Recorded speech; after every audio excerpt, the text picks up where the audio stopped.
Hi, my name is Amanda Davis. The title of my speech is If Words Can Hurt, Then Do Something About It. While I'm at work, I see parents telling their children to shut up and other inappropriate words that should not be said to a child. Seeing these things make me want to tell that parent that he or she should not have had children if they don't have the patience to deal with the child if they're getting cranky. Emotional abuse is not something that sounds horrifying. This abuse does not leave physical scars or bruises, so no one really knows that it's happening. Emotional abuse towards children might be a little difficult since the society is so used to saying shut up and being rude to each other. It happens every single day. Hearing it everywhere that you go. Getting up and doing something about the emotional abuse is so important for our children's generations to help restore humanity. First, we as adults should be showing our children the way to live and how to treat others. If a parent is constantly putting their child down and making the child feel unwanted, then he or she will likely to raise his or her child like that as well. That is not always the case because sometimes when people are emotionally abused throughout their lives, then they are the ones who want to get up and do something about it and fix whatever is happening around them or even try to fix things throughout the world. Since emotional abuse is so common in society and goes on around us every day, it tends to go unnoticed and unspoken for. If a child is in front of you and his or her parent is calling him or her names and making that child feel anything less than what they are, would you do something about it? Emotional abuse does not get the recognition it deserves and leaves scars on a child's heart, metaphorically speaking. If a child came to you crying, telling you they didn't like when someone else was bullying them or cornering them, making them feel like as small as an ant, this is metaphorically speaking, would you do something about it? Now that I have your attention, and I'm sure there are some comments that some people will have to say, let's talk about what you can do to help a child victim of emotional abuse.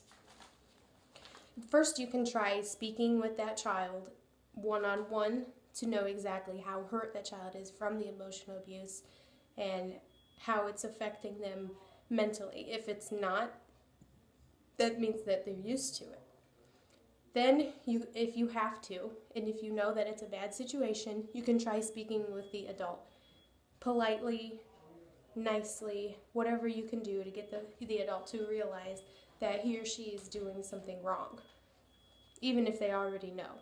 Sometimes it takes an outside source speaking to that person to know exactly how bad of an extent that they're going with it. I do realize that not everyone will comply when you try to speak with them, and if they get an attitude or if they start cussing you out and emotionally abusing you or even physically, then that's how you know that the situation is even worse than it looks in front of everyone else. That's when you would need to probably call the police and let them know what's going on. Another thing you can do is browse online, or you can call around to see what type of support groups there is and people that can help you and that know what to do in those types of situations. Having 2 children myself makes me cringe at the sight of a child crying because of something an adult has said to them, or without physically hurting them, they have cornered them and threatened them. Now let's talk about how many people realize that things are emotional abuse are actually emotional abuse. Harsh criticism, if a child does something like clean up their toys wrong and the way that the way that someone is correcting them on it is in a mean way instead of just showing them the correct way, that's emotional abuse because they're belittling them. Labeling, name-calling, yelling, screaming, swearing at, children humiliation, demeaning jokes, teasing about child's mental capabilities or physical appearance, refusing to give that child love and attention and touching them. Every child needs the attention that they deserve. there's people who actually lock their kids out of their home to discipline them or to punish them for something they have done. Failure to attend to an infant's physical, social, or emotional abuse, that's probably one of the hardest things that I have seen throughout my life.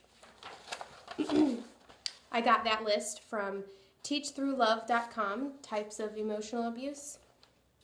There are more things that can be considered emotional abuse. I'm sure we all know this.